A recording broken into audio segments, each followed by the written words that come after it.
While we got you, if there was just one thing or two things, somebody in a company or in a kind of in a school setting or administrative sort of setting, boards of education and such should be doing, what might that be? You mean from cyber risk? Yeah.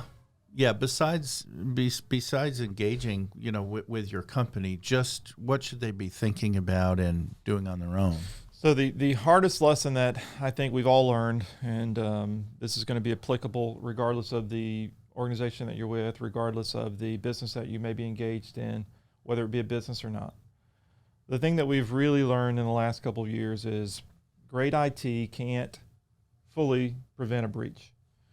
Crosslink is an IT company as well as a cybersecurity company, and an IT effort alone cannot completely prevent a breach. It can mitigate the risk, it can lower them, and you want to make sure that your T's are dotted and your I's are crossed, right? That's where your annual security risk assessment comes in, and then you're mitigating those risks as they've been identified, and they don't have to be mitigated based on standards for another organization. They need to be mitigated based on your organizational risk. So you may not need a screen lockout timeout that's ridiculous and a pain in the butt, right? You can do it in a way that makes sense for your organization. But once you've mitigated those risks and IT has gone as far as they can, there's still a risk of a breach. And then the second takeaway that's painful is good IT can't detect a breach timely. So as painful as that is, those two realities mean every organization should be looking for a cost-effective way, which is what we spent our time doing, building a cost-effective way to very quickly detect and then mitigate that breach. Right. So breaches are going to happen.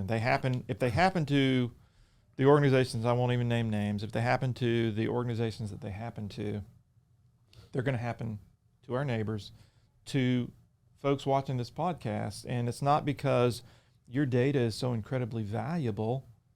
It's because the bad guys are trying to take organizations down in America specifically.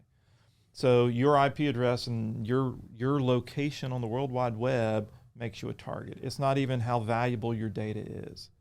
So we've got to stop thinking, they'll go tackle somebody bigger than me. I don't really need to spend a couple extra $100 a month for what Patrick's talking about. My neighbor's bigger than me. They'll get more from him. The bad guys don't care about that. They want to take you down also.